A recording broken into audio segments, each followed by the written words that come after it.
हम सुख चाहते हैं तो जहां सुख नहीं है वहां ढूंढ रहे हैं, इसलिए आज तक नहीं मिला, सब अशांत है। आपको तो जो जो चीजें चाहिए, जो वस्तुएं, धन संपत्ति, पद की आकांक्षा रखते हैं, तो आपको लगता है अगर ये मिल जाते तो मैं सुखी हो जाता। अपने को ऐसे बहुत मिले हैं जिनके पास आप चाह रहे हैं, उनकी बहुत मात्रा में संग्रह किया हुआ है, बहुत अधिकारिता है, बड़ा पद है, खूब ऐश्वर्य है, जगत में उनका नाम है, सम्मान है, पर हृदय जल रहा है, हृदय अशांत है। क्यों? क्योंकि जहां शांति प्राप्त होती है वहां उनका संबंध ही नहीं है। अशांतस्य कुतः सुखम, जिसका चित्त अशांत है उसे सुख कैसा? ब्रह्म।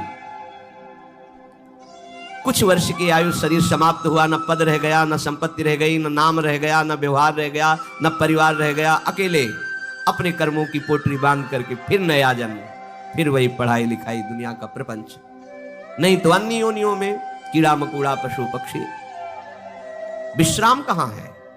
अध्यात्म योग में। श्री भगवान कह रहे निश्रेयसाय, मतलब दुखों का आत्यंतिक नाश, दुख का लेस नहीं जहां। अब अपने तो दुखालय में रह रहे हैं तो सुख को इसी में ढूंढ रहे हैं, तो हम समझते हैं कि अरबों खरबों रुपया मिल जाए, सुंदर सुंदर भोग सामग्री मिल जाए, मैं सुखी हो जाऊंगा। ऐसे अभी इसी भूमंडल पे हैं जिनको खुद पता नहीं कि मेरे पास कितनी धनराशि है, रोज नए नए भोग भोगते हैं, पर नींद नहीं आती, नींद की दवा लेना पड़ता है। मानसिकता बिगड़ी हुई है, विक्षिप्त है, हृदय जल रहा है, हर समय भयभीत है, कहीं ऐसा ना हो जाए, कहीं ऐसा। सुख विनिश्चितम बदामि तेन अन्यथा वचांस्य में, गोस्वामी जी कहते हैं मैं सत्य कह रहा हूं, मेरी बात अन्यथा नहीं। जब तक तुम हरि भजन नहीं करोगे तब तक तुम्हें त्रिकाल में, त्रिभुवन में कहीं भी शांति नहीं। छूटिबे के जतन विशेष बांधे जाएगो, वह विष भोजन जो सुधा सानी खाएगो। अगर अमृत भी खाएगा तो विष बन जाएगा। हरि विमुखता में तुझे कहीं शांति नहीं मिलेगी। अगर हरि के सन्मुख हो तो विष भी अमृत हो जाए। गरल सुधा रिपु करहि मिताई, गोपद सिंधु अनल शीतला। आग शीतल चंदन की तरह हो जाएगी। समुद्र जो अथाह अगाध है वो गाय के खुर के गड्ढे के समान हो जाएगा। विष अमृत बन जाएगा। दुश्मन सब मित्र बन जाएंगे यदि हरि की कृपा हो जाए तो ये हरि के चरणों का आश्रय ही आत्यंतिक सुख का स्वरूप है।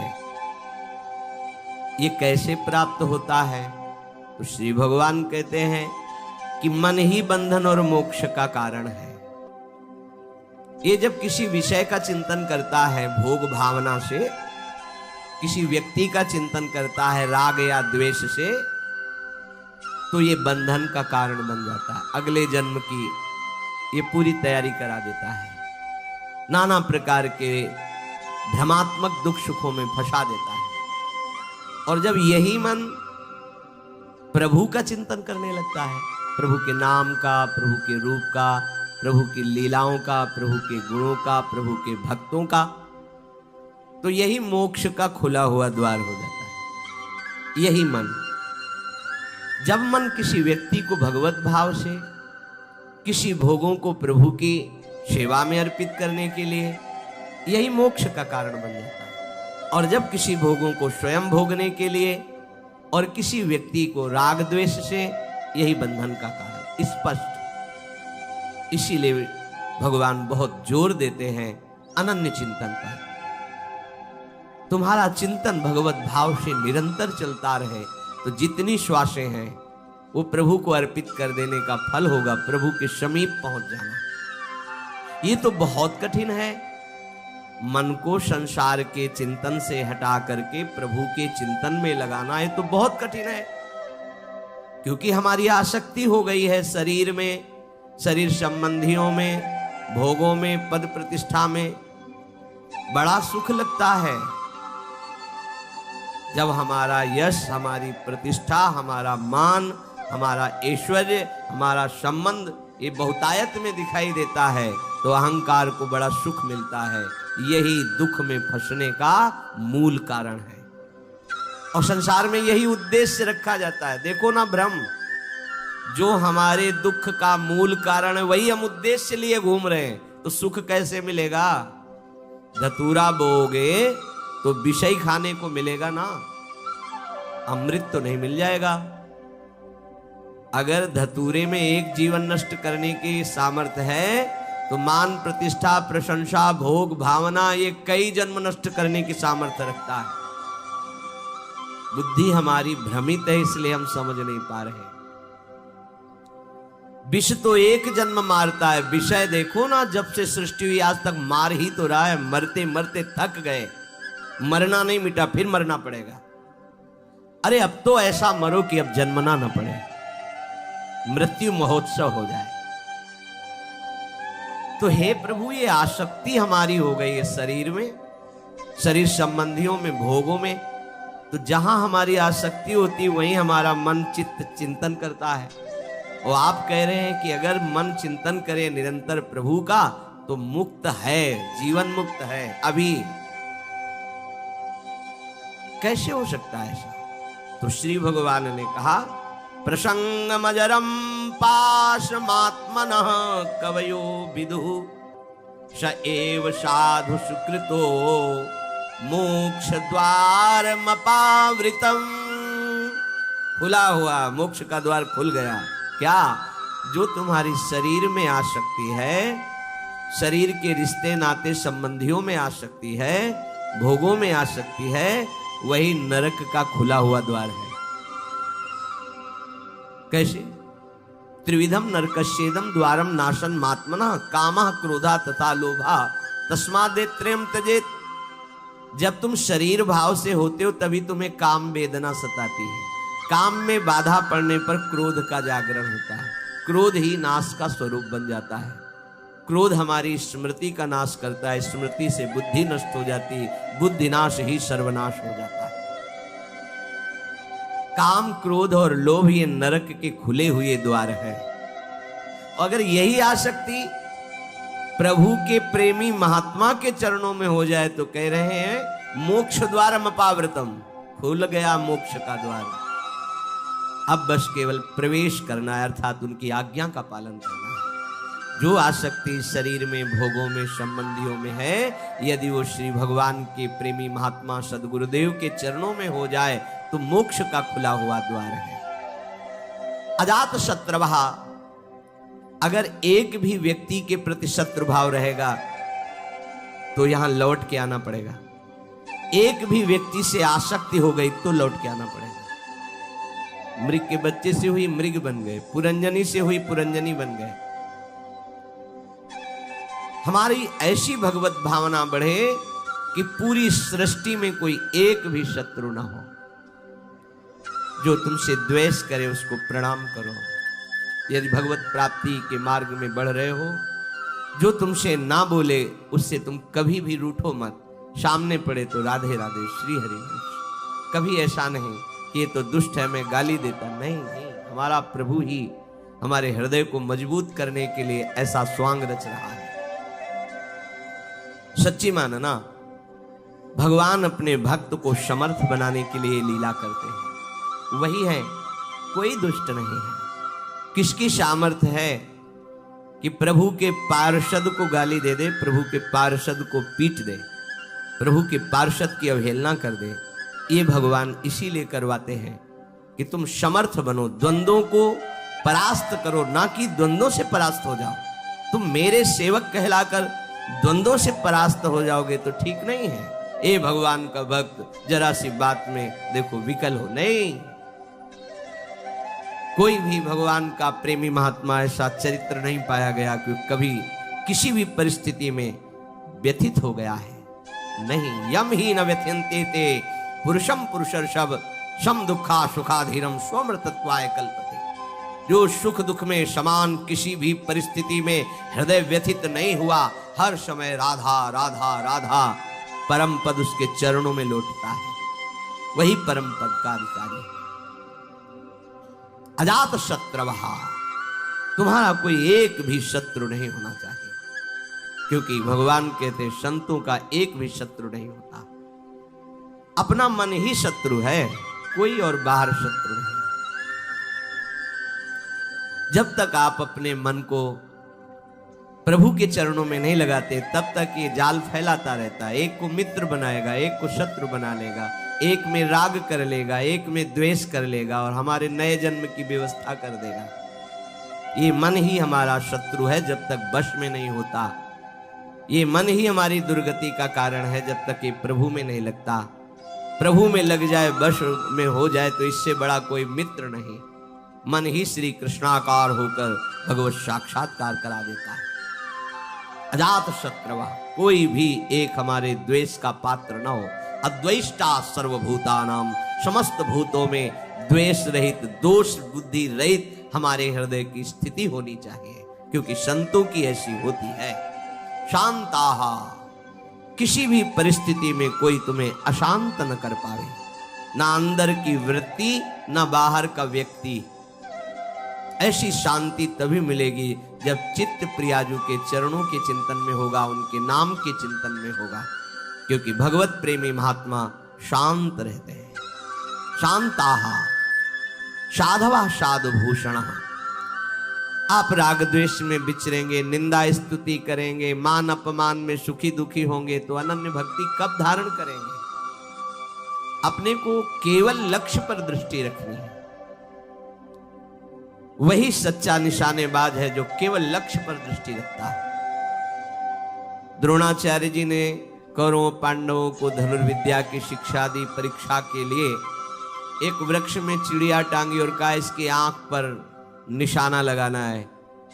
जो धनुष उठाता और तीर संधान करता, पूछते क्या दिखाई दे रहा है? बोले वृक्ष, डाल, चिड़िया। बोले रख दो धनुष। साफ। युधिष्ठिर जी से भी पूछा तो उन्होंने कहा चिड़िया दिखाई दे रही है, फिर आंख दिखाई, रख दो। अर्जुन से कहा क्या दिखाई दे रहा है? बोले गुरुदेव केवल आंख। बोले वेद दे, बस लक्ष्य दिखाई देना चाहिए तो कुछ भी आपको, कोई भी आपको, कहीं भी आपको परास्त नहीं कर सकता। लक्ष्य श्यामा श्याम, श्यामा श्याम का स्मरण, कोई परास्त नहीं कर सकता। लक्ष्य रहित होकर घूमोगे तो सब तुम्हें व्यथित कर देंगे। काम क्रोध लोभ मोह मद मत्सर, ये सब हृदय में ही ये प्रहार करते हैं। बाहर का प्रहार तो कोई भी सह सकता है, लेकिन हृदय के प्रहार को बड़े बड़े वीर नहीं सह पाते। साधक हृदय के प्रहार को सहता है, इसलिए उससे बड़ा कोई वीर नहीं होता।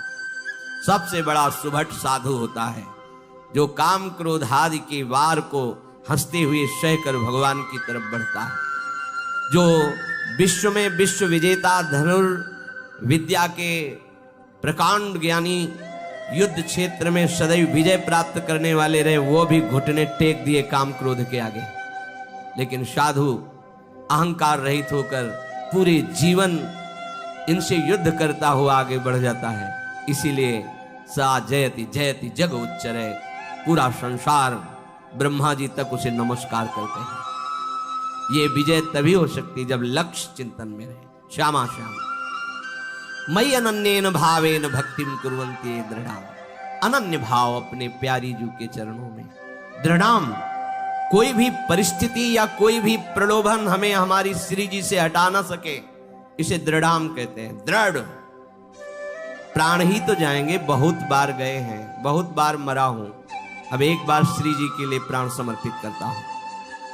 चाहे जितना भयानक कष्ट दिया जाए, अपनी प्यारी जू से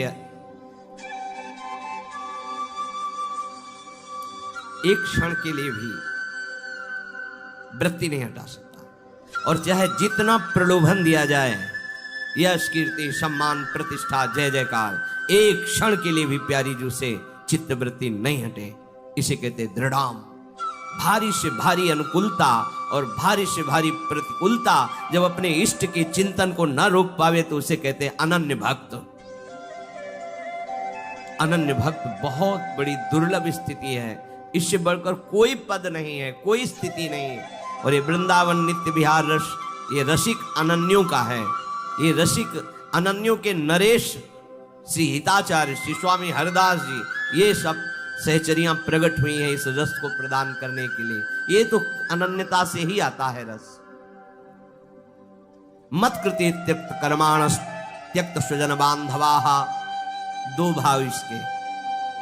मेरे लिए सारे सांसारिक कार्य छोड़कर केवल भजन, ये निवृत्ति मार्ग पर विरक्त भाव, और जो भी कर्म कर रहे हैं वो प्रभु को समर्पित करना, एक गृहस्थ प्रवृत्ति मार्ग पर, दोनों को ये करना होगा। मत कृते त्यक्त कर्माणस, मेरे लिए सारे कर्म समर्पित करना, ये गृहस्थ, और मेरे लिए सारे संसार के कर्म छोड़कर एकमात्र केवल प्रियालाल संबंधी चेष्टाएं, ये है विरक्त।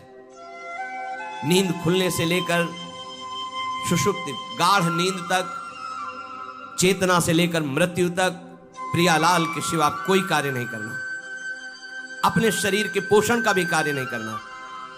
हमारे शरीर का भरण पोषण प्रियालाल से होगा। हमें जगने से लेकर सोने तक, जीने से लेकर मरने तक केवल प्रियालाल के ही संबंध के कार्य करने, अन्यथा नहीं। ना अपने तन ढकने के लिए, ना अपने शरीर पोषण के लिए, ना अपनी शरीर व्यवस्था के लिए। ये आराध्य देव का भार है, वो देखेंगे क्या पहनाना है, कैसे बैठालना है, कहाँ रखना है, कैसे चलाना है, इसकी चिंता नहीं। पोषण भरण न चिंत कराही, श्री हरिवंश विभव विलसाई, श्री वृंदावन की माधुरी। और गृहस्थ में धर्मयुक्त कार्य करते हुए वो कार्य प्रभु को समर्पित करना। मत कृते त्यक्त कर्माणस और त्यक्त स्वजन बांधवाहा, विरक्त के लिए किसी भी तरह से परिवार के सदस्यों से थोड़ा भी स्नेह नहीं रखना। अगर है तो केवल प्रियालाल के लिए है, प्रियालाल के संबंध के लिए है, प्रियालाल की प्रसन्नता के लिए है। हम घर में रहते हैं, पत्नी पुत्र परिवार आदि के लिए व्यापार नौकरी करते हैं, उनको सुख पहुंचाते हैं। इसका फल हो कि प्रियालाल प्रसन्न हो जाए, क्योंकि हमें ड्यूटी दी, हमें सेवा दी कि इतने परिवार का पोषण तुम करो, पर वो हम कर रहे हैं प्रियालाल के लिए, हो गया। विरक्त किसी भी तरह से अपने शरीर संबंध की वासना का पोषण न होने दें। प्रियालाल के संबंध से सब हमारे प्यारे, प्रियालाल का संबंधी नहीं तो अंजन कहा आंख जई फूटे, बहुतक कहो कहाँ लो, नहीं नहीं कोई हमारा नहीं। भगवान कह रहे मेरे लिए अपने स्वजन संबंधियों का त्याग कर दिया। त्यक्त स्वजन बांधवाहा, गोपीजनों से प्रभु द्रवित होकर के कह रहे, जो बड़े बड़े योगी जन जिन बेड़ियों को नहीं तोड़ पाते, उन स्नेह की बेड़ियों को तोड़कर तुमने हमसे प्रेम किया, इसलिए मैं तुम्हारा जन्म जन्म ऋणी। भगवान कह रहे मैं ऋणी तुम्हारा। केवल प्रभु से प्रेम करने के कारण ही हनुमान जी महाराज से भगवान श्री राम कह रहे हैं, प्रति उपकार करो का तोरा, सन्मुख हो न सकत मन मोरा। अय वत्स, तुमने जो समर्पण करके हमारे प्रति अनन्य भाव प्रकट किया है, इसके बदले में मैं तुम्हें क्या दे सकता हूं। सकुच के कारण मेरा मन सन्मुख नहीं हो। प्रभु तुम संतात उरिन मैं नाही। ओहो, अखिल लोकों का दाता बोल रहा है, तुम संतात उरिन। ये अनन्य भक्त के लिए शब्द है, दूसरों के लिए नहीं। भगवान जब अहेतुकी कृपा करते हैं तब ऐसी भक्ति जागृत होती है, भक्तों के संग के प्रभाव। त्यक्त स्वजन बांधवाहा, ये न तुम्हारे थे न है न रहेंगे। श्रुत बनिता आदि जान स्वार्थ रत ना करुणे सभीते, अंत ही तो ही तजेंगे पामर तू न तज। तुझे समझ में नहीं आ रहा। अरे जिंदगी में लाखों का मेला जुड़ा, हंसा जब जब उड़ा तो अकेला उड़ा, कोई तेरे साथ नहीं होगा। तेरा सच्चा साथी हरि तेरे साथ होगा, पर उस साथी से तो तुमने कभी प्यार ही नहीं किया, कभी उसको सुमिरन ही नहीं किया, तो फिर भोगना पड़ेगा। बहुत बड़ा प्रपंच है ये माया का। त्यक्त स्वजन बांधवा, चाहे गृहस्थ में हो चाहे विरक्त में हो। गृहस्थ में हो तो वो प्रभु के जन है, उनकी सेवा का फल प्रभु की प्रसन्नता। विरक्त में हो बिल्कुल किसी तरह से कोई संबंध नहीं, केवल प्रियालाल के संबंध से ही संबंध है। नाते नेह राम के मनियत, सुहद सुसेव्य जहालो। मदाश्रय, केवल मेरे आश्रित रहे। ये बहुत बढ़िया मीठी आखिरी बात। ये जीवन की साधना का फल, ये शब्द मदाश्रया इतना मीठा है, इतना शांति है, इतना आनंद है। बस इसी को समझ नहीं पा रहे तो परेशान हो रहे हैं। हमारा मन नहीं लगता, हमसे ये नहीं होता, हमसे वो नहीं होता। तुम्ही से तो ना, तो तुम छोड़ो अपने को, मदाश्रया ऐसे हो जाओ प्रभु के आश्रित। पता नहीं कल्याण हो कि ना हो, जो हो रहा है वो भी छूट जाएगा, पता नहीं कौन सी गति हो। तो संशयात्मा विनश्यति, इस पर शास्त्र सब कुछ वर्णन करते। तुम्हें प्रभु पे भरोसा नहीं है, प्रभु का आश्रय ये पूरे जीवन में इसी ने चलाया है, मदाश्रया ने, इसी ने पोषण किया है और यही हमें बेपरवाह रखा है ना प्रभु। मदाश्रया प्रभु का कोई साथी नहीं है, कोई साथी नहीं, एकमात्र श्री हरि, एकमात्र प्रिया जी। आश्रय ये बहुत अमृत शब्द है, समझ में केवल आ जाए। अभी इसी क्षण बिना साधना के मुक्त हो, अगर ये बात समझ में आ जाए, पर अभी तो समझ में आ सकती कुछ मिनट के लिए, क्योंकि यहाँ का वायुमंडल है मदाश्रया का। तो अभी सब पर गेट के बाहर निकलते ही हवा बदलेगी तो विचार बदल जाएंगे। मदाश्रया ये गुरु कृपा से आई हुई भारी विपत्ति, प्रतिकूलता, असाध्य रोग, अपमान, निंदा, ये सहयोगी होते हैं मदाश्रया के लिए। ये मदाश्रया में बहुत सहयोगी होते हैं और इनको कौन चाहता है, इसलिए मदाश्रया नहीं हो पाता। वो हम के आश्रित रहता है, साधना का आश्रय ले सकता है, क्रियाओं का आश्रय ले सकता है, व्यक्ति का आश्रय ले सकता है, लेकिन मदाश्रया भगवद आश्रित, और भगवद आश्रित बहुत बेपरवाह और ऐसी वस्तु मिलती है जो किसी साधना से नहीं मिलती। पर ये हृदय का विषय होता है, वाणी का नहीं होता। केवल वाणी के कहने से हृदय शांत नहीं हो जाएगा। निज सुख बिन मन होई की थीरा, जब तक मन में ये आश्रय जागृत नहीं होगा तब तक बात नहीं बनेगी। और ये जागृत तभी होगी, लिख लो, जब तुम्हारा अपमान होगा, निंदा होगी, शरीर किसी असाध्य रोग से ग्रसित होगा, सब तिरस्कार करेंगे, सब, कोई सृष्टि में प्यार से देखने वाला नहीं होगा, तब सच्चा मदाश्रया उदय होता है। प्रभु आपकी वो हृदय की जो धारा प्रभु की तरफ बही, निहाल कर, तो एक कदम मेरी तरफ चल के तो देख, पूरी सृष्टि न झुका दूं तो कहना, भगवान के वचन, एक कदम तो चल के देख मेरी तरफ। ये अंदर की बात है, बाहर से आप कहोगे तो हम 500 किलोमीटर से आए, एक कदम की क्या बात है। बाहर से दौड़ने वाला कोई वीर नहीं कहा जाता, अंदर तो आप वहीं बैठे हुए हो, शरीर में, उस शरीर संबंधियों में, शरीर भोगों में, एक कदम कहां चले, अंदर की बात है। आपको ये मदाश्रया अंतिम सांस तक हो जाए तो परम पद भी मिल जाएगी। बहुत बार बता चुके, फिर समझ लीजिए। द्रौपदी जी महान भक्ता हैं, भगवान से मिलती हैं, बात करती हैं, पर ये विपत्ति, ये दुख, ये असाध्य रोग, ये अपमान, ये निंदा, ये मदाश्रया को जागृत करता है, दूसरा नहीं, दूसरा नहीं। अभी तक पूर्ण मदाश्रया द्रौपदी जी नहीं थी, क्योंकि जब कर्ण और दुर्योधन के आदेश से दुशासन महल में प्रवेश करता है और बाल पकड़ करके अपवित्र दशा में उनको घसीटते हुए सभा में लाता है, तब एक बार भी नहीं बोली हा श्री कृष्ण। क्यों? अंदर आश्रय है। ऐसे महावीर है कि अगर भीम गदा उठा ले तो त्रिभुवन में सामने उनके टिकने वाला वीर नहीं है। अर्जुन अगर गांडीव चढ़ा ले तो किसी को भी ललकार सकते हैं, भगवत शक्ति से संपन्न है। अगर युधिष्ठिर जी भाला उठा ले तो सामने कोई महावीर भी टिकने वाला नहीं है। मेरे 5 पति हैं और सभा में परम धर्मात्मा भीष्म जी विराजमान है, जो महात्मा है। क्या उनके होते हुए ऐसा हो सकता है? द्रोणाचार्य जी हैं, कृपाचार्य जी हैं, बड़े बड़े वीर बैठे। एक बार भी नहीं है कि मेरे श्री कृष्ण हैं। पढ़ के देख लो, व्यास भगवान द्वारा रचित महाभारत, उसका स्वाध्याय किया है पूर्व में। एक बार भी नहीं आया कि मेरा परम प्यारा मित्र श्री कृष्ण है ना, वो बचा लेगा। अगर ऐसा आता तो दुशासन केस में हाथ ही नहीं रख सकता था। विश्वास कीजिए, महल में ही केस नहीं पकड़ सकता था द्रौपदी के। गई सभा में बड़ा उपहास कर रहा है कर्ण और दुर्योधन, गंदे शब्दों से बोल रहा है। नहीं बोलना चाहिए ऐसी धर्मात्माओं की सभा में, ऐसी महान देवी को ऐसे शब्द नहीं बोलने चाहिए, बड़े अपवित्र शब्द बोले। तब उनकी दृष्टि गई तो 5 पति सर झुकाए बैठे हैं, कोई देख भी नहीं रहा है। कृपाचार्य, द्रोणाचार्य सदगुरु हैं, पिता की तरह हैं, कोई नहीं बोल रहा। भीष्म जी की तरफ देखा और कहा, मैं केवल इतना पूछना चाहती हूं कि क्या केवल महाराज युधिष्ठिर को अधिकार है मुझे हारने का? क्या ये धर्म है?